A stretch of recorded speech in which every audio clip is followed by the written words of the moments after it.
Well, here we are again. It's Mental Health Mondays with the Refuge, and we have really loved this series. It's really been, far better than we expected, really. We didn't really have a big expectation, but we knew that we wanted to create a space every week where we could get strength and encouragement and sustenance during this really hard time, because mental health is everything. We really need to preserve as much of what the good that we can in this really, really hard thing. So we've loved having guests come on and just share with us some really different areas that they all bring of wisdom and expertise and thoughts and stories to help us get what we need to make it through the realities of living in a pandemic and the things that it's breaking down in us that we need to have strengthened. So I'm here with my friend Jo Rainey, and we've had fun in this partnership, and she's the one that packages everything up and does those awesome discussion questions at the end. We're with our friend Ted Mathis. So Ted Mathis is a therapist, a good friend of the Refuge for 14 years. We've been connected, and we're so thankful so many ways that he's taken good care of people and come in and spoken at some of our different gatherings over the years, and partner with Ted on a healthy relationship class at Colorado homeless families, and just to appreciate in so many ways all the tools and practical and bringing some of these things down to like real life in ways that we can actually apply them. So we're really happy to have you with us, Ted. Yeah, I'm excited.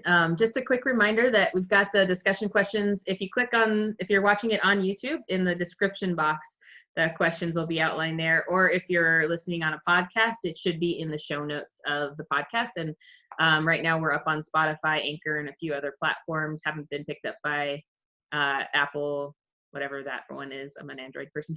Whatever Apple's podcast one. iTunes? Oh, it's just iTunes. Wow. Anyways, so you haven't been picked up by them yet, but hopefully soon for all you Apple people. So super excited to hear what you have to share with us today, Ted. And yeah, take it away.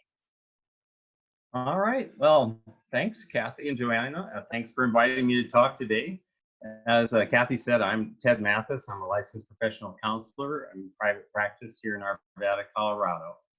And I specialize in EMDR therapy with survivors of trauma and abuse, and in helping people who have relationship challenges.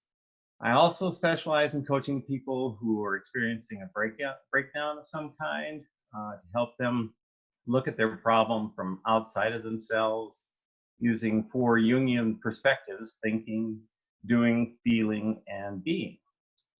So I'm just honored to be here today. I'm very grateful for the Refuge. These Mental Health Mondays are just another great example of the helpful services they offer in our community. There were 6 previous talks to this one. I listened to them all, and I just thought the speakers were wonderful. I loved what they had to say. I want to recognize and kind of tip my hat to Phyllis, Ellen, Kay, Ramon, Nikki, and Valerie for the thoughts that each of you shared. You were so validating and so helpful, and it really gave me an idea of what I might want to say. As I listened to your talks, I began to wonder what I might add to the conversation without covering some of the same material that you went over. And one topic that has only been touched on so far is the way that this pandemic has affected us in terms of grief and loss. This pandemic has brought huge changes to our quality of life and our preferred lifestyle.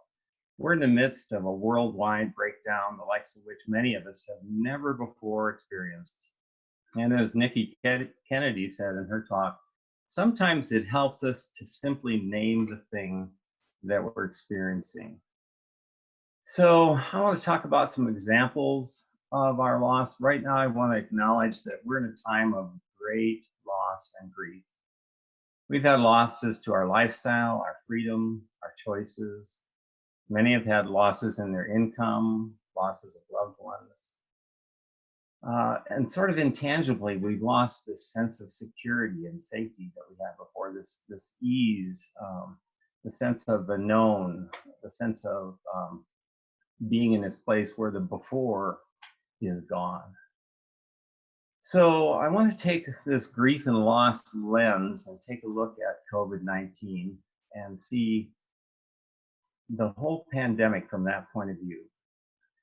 A Swiss psychiatrist, Elisabeth Kubler-Ross, proposed a 5-stage process in her book On Death and Dying. So her book was all about the big loss of a person in your life and your own facing of death. And she talks about the stages of grief in that book. And she proposed there were 5: denial, anger, bargaining, depression, and finally acceptance. And she thought these were stage-like, meaning you like go from one and get it completely mastered and then go to the next and completely work through that, and that leads you to the next and so on.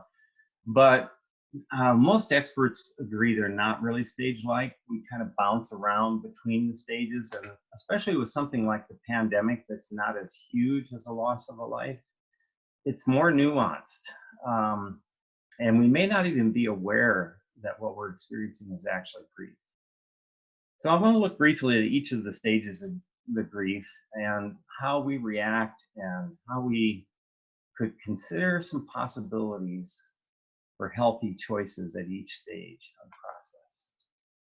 So the first stage is denial. And this is the breakdown that we have when we're trying to let in the reality of our current situation. Denial is when we say things like, this won't affect me. I can still go skiing. I'm young, so I'm not at risk. Spring break is on, baby. And people have said, we still don't have it in my county. So what breaks this denial that we moved into? For me, it was that first trip to the grocery store when we were in full swing. I looked at the lines of these fearful people, and they all had their face masks on. And it just looked like I was being faced with bank robbers and surgeons about to cut off my leg. It was just like, whoa, I am in a new world.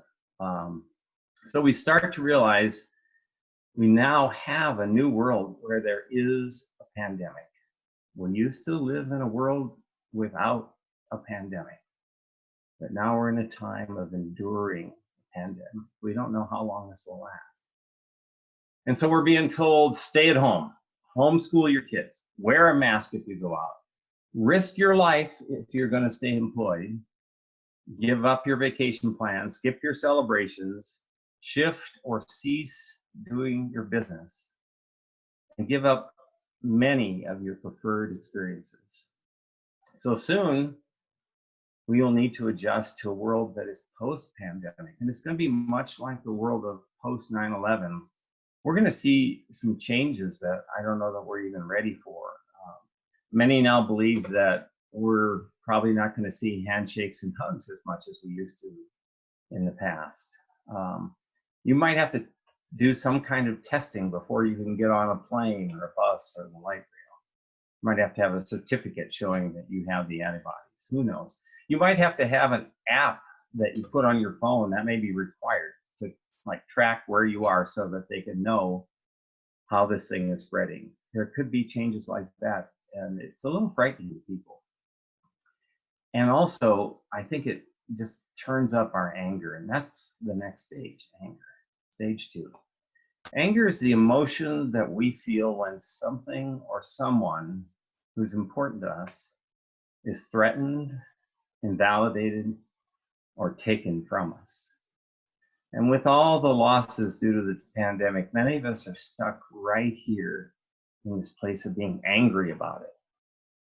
And being told no and losing your control, this just takes you right back to a child state. Many people grew up in a family where you were just always being controlled, always being told no, and you start to just disintegrate. And now a calm and gentle adult needs to show up for that person. And we need some tools to deal with this anger that we're feeling.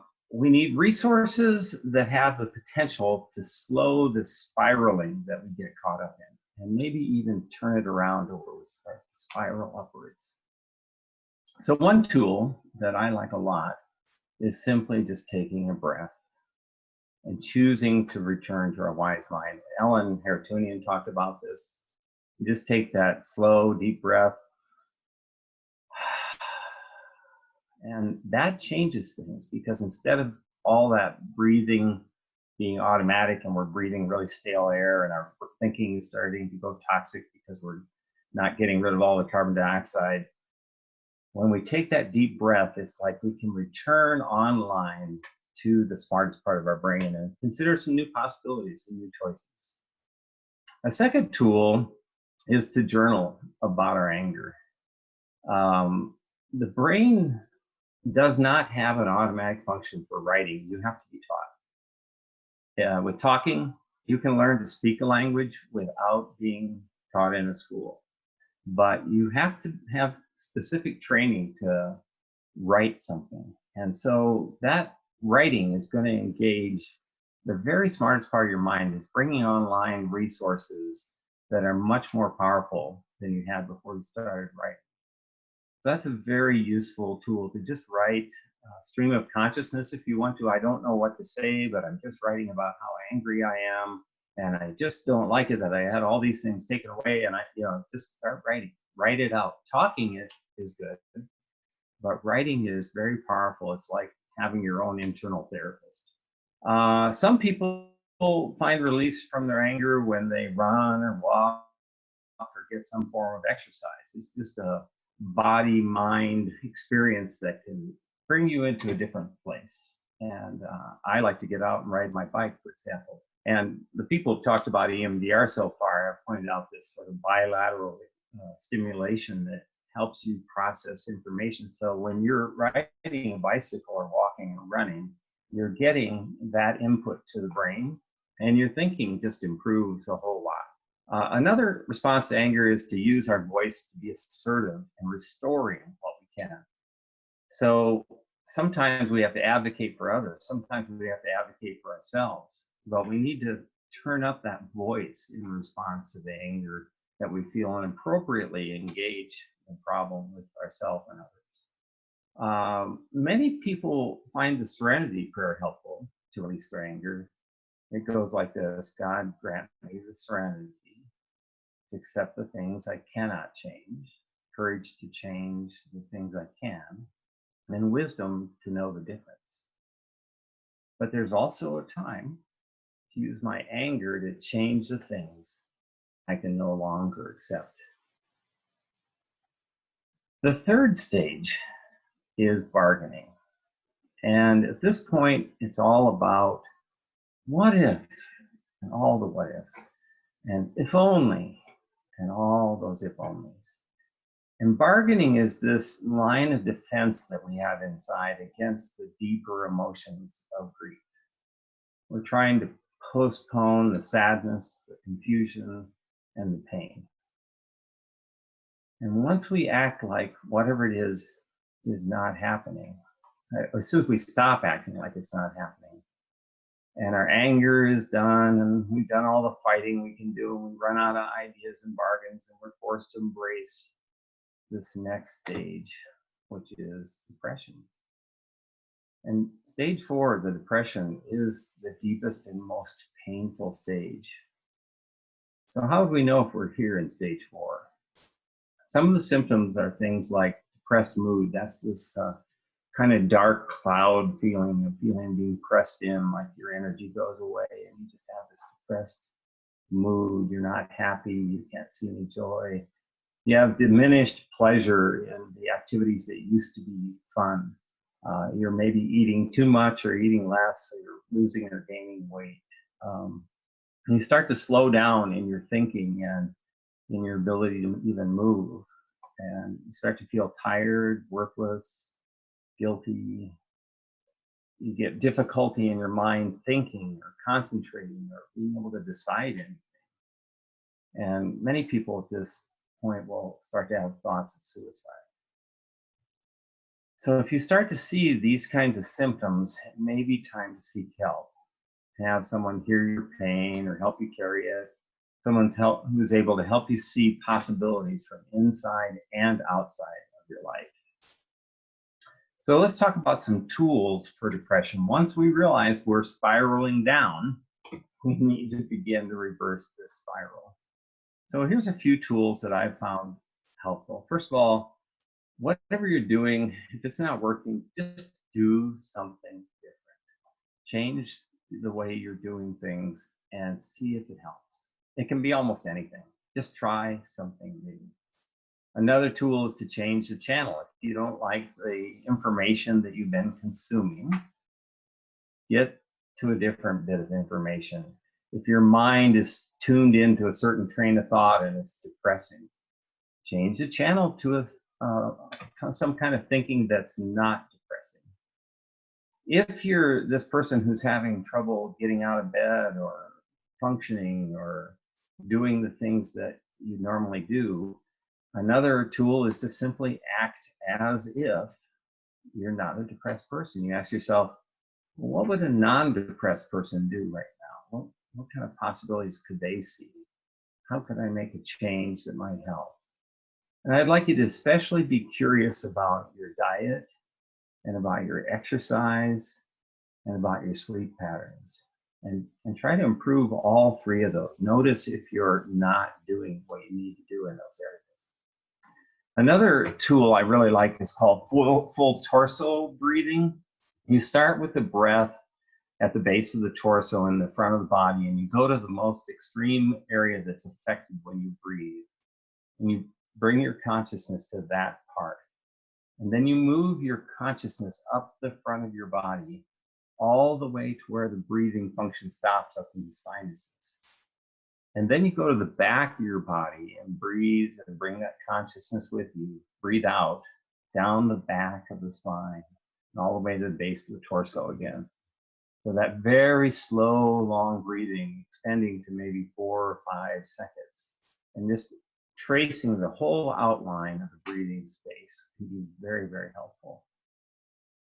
Another tool that's really helpful is, how do I learn to return to that place of being undepressed? How can I get back? And something that we do is called mindfulness, that is actually training for how to get from I wandered off and I'm coming back to a central place that I want to be in, coming back to my intention. So mindfulness involves 3 key qualities: here, now, without judgment. So you want to keep, if your mind wanders off to somewhere else other than here, you want to come back to here. If it wanders off to someplace, sometime other than now, you want to come back to this present moment. But the real key is to do this without judgment. I was listening to Jack Kornfield, and he was talking about mindfulness, and he said, it's like training a puppy. You put the puppy down, you're centering your mind, put the puppy on the mat, you say, stay. And so this is like trying to stay at the center of your mindfulness. And then pretty soon the puppy gets up and walks away, being a puppy. They get distracted, like our minds get distracted and want to think. That's what our minds do. They're good at thinking. And so we start thinking and feeling, going somewhere with the mind. And you don't want to beat this puppy to get it back. You want to just pick it up gently and put it back on the mat and say, stay. And it'll wander off again. Just bring it back ever so gently to here and now. And there's no judgment. There's no congratulating yourself for how well you did with mindfulness or criticizing yourself. You're just coming back into this moment. And that's so useful when you're trying to reset your emotions or your thinking or your depression. You're learning that it's like doing a rep at the gym. Every time you do that muscle of returning, it's as if you did a workout with several reps. And pretty soon your mind gets trained and it knows how to do this better. And it's just transferable to every area of life. Stage 5 is acceptance. Acceptance is where we remove the extra layer of suffering. The first speaker was my wife, Phyllis, and she talked about this extra layer. And one of the layers that are in this suffering is the resistance to our suffering. And we need to figure out a way to stop adding to our suffering by resisting. So what are some tools for that? One is gratitude. I was talking with my granddaughter. We went for a bike ride and stopped for a break because she was kind of out of breath. I was saying to her how it must be kind of hard to have to stay at home and not see all her friends. And she goes, "Oh, but Papa, there are all kinds of silver linings." And I started to ask her about those. And in her own words, she started to just tell me about how the earth is beginning to heal. And there isn't smog in the sky like there was. And all these things, she came up with a whole bunch of examples. And as I'm welling up with tears and I'm swelling up with pride, I'm starting to think, oh my gosh, teachers are helping students to move into the joyful sovereign, that place up on the hill where the king is seated on the throne of the queen. And you're looking over everything and you have this sovereign sense that everything belongs and that there's just this place to be and see it all without it disturbing you. And I just love that the teachers are working with their students in that way.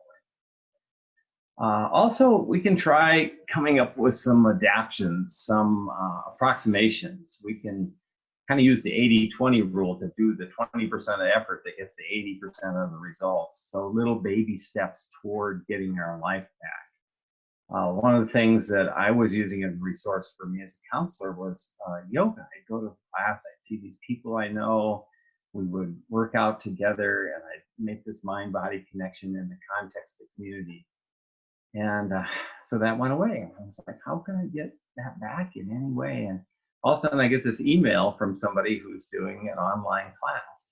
And I join up, and sure enough, several of my friends are there on the Zoom call doing yoga with me.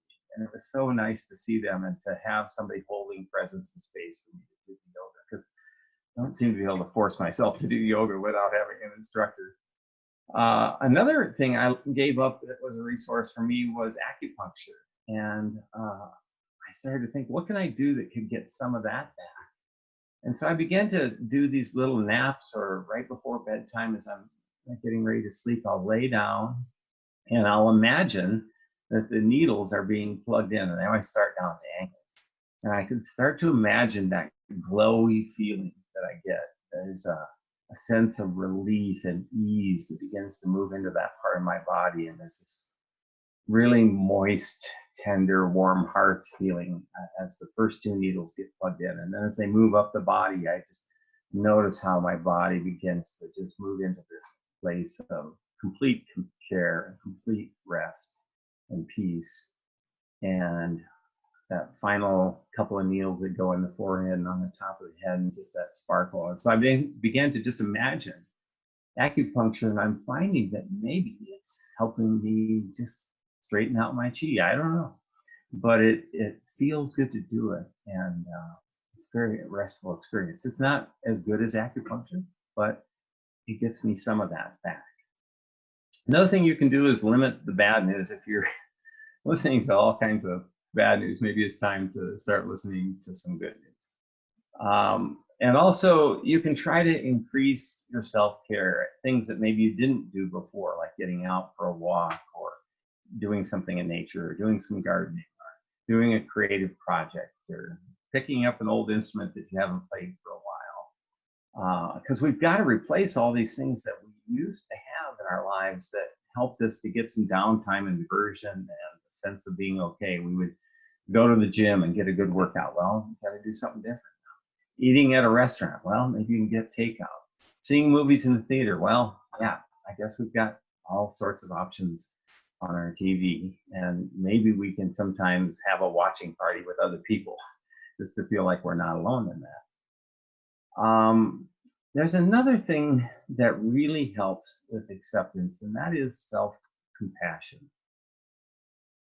So grief comes to us in waves. It's like, I don't know if you've done any body surfing, but if you walk out into the ocean and you're standing there, if you see a big wave coming and you just stand there and try to resist it, it will knock you down. If you find a way to dive into that wave and get below the surface of the water and just let the wave move over you, then it's a whole different experience, and it's peaceful and it's lovely. But you got to be willing to go under the water where for a while you can't breathe. But ignoring your grief's not an option. If you try to ignore it, the wave will come, boom, it's going to knock you down. Grief just insists on having some attention. So one thing I do for myself and teach others to do is this thing called a moment of suffering. And it starts with just imagining an adult part of you, a sweet, gentle adult that comes online and it notices this child that's been told no, it's lost control, it's very unhappy. And that adult part just does this move of self-compassion, and you just bring your hand over the heart center. And in this place, you begin to breathe and connect the warm energy of your hand to your heart center. And this is the move of self-compassion. This is the body movement. And from there, you begin to think loving thoughts toward yourself and just bringing yourself this sense of, I love you, you're safe, you're okay, we're connected, we're here, we're peaceful. And then these are the words of self-compassion spoken by the adult part to this child part. And the words are, this is a moment of suffering. This is a moment of suffering. It's a moment, it's not forever. It's suffering, it really is. We really are suffering. It validates that we really are. And that's the first step. This is a moment of suffering. The second step after that is to say, people all around the world are suffering just like me. People all around the world are suffering just like me. And suddenly we're not alone anymore. We've joined ourselves to a cloud of people. With the billions of people on our planet, there are many people having our exact experience. And we can join with them. And there's something amazing about not being alone in our suffering.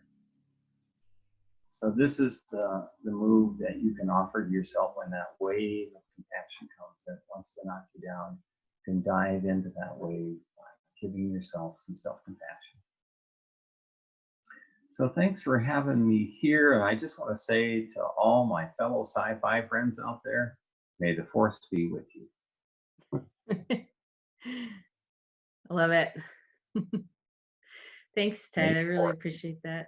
May the 4th. Oh, that's right. I forgot. The sci-fi people again. Yes. My godson's, that's his birthday. So he always wants Star Wars cakes. Oh, thank you, Ted. I was really struck by the 5 stages and that our brains, kind of like to go linear. And I love what you said. And I heard this about Kubler-Ross also, that later on she was like, no, wait, that's not exactly what I meant, and that got cemented in. And that really we cycle through all of them all the time. Yeah, back and forth, in and out. Back and forth. And so I think for all of us, one really important thing is to glean whatever you can.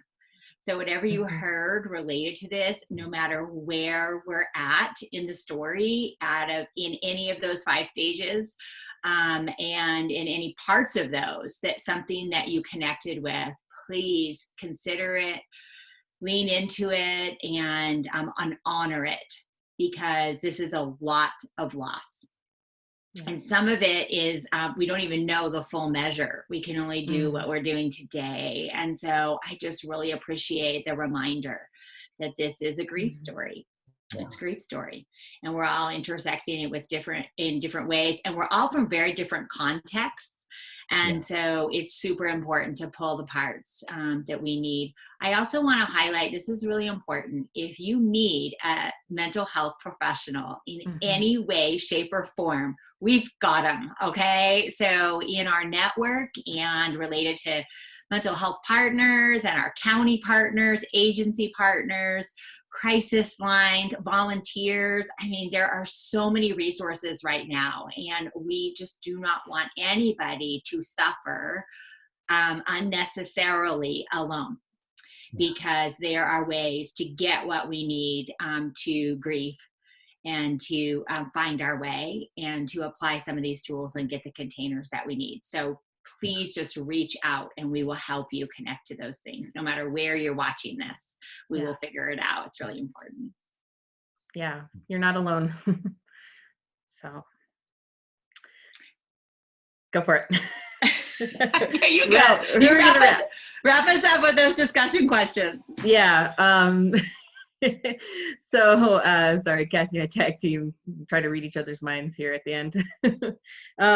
Thank you again, Ted. We really appreciate your presence. And I was thinking about there's a concept of ambiguous loss and losses that are not as concrete as someone passing away, but that's significant as well. And so we're all in this kind of collective global loss where there are some people who are experiencing, the loss of loved ones, but there's also this ambiguous loss that's just confusing. So just, maybe take some time to look at the discussion questions and reflect on maybe where you are in these stages, and offer yourself some compassion this week. So thank you. And just again, appreciate your presence, Ted. So we'll see you guys next week.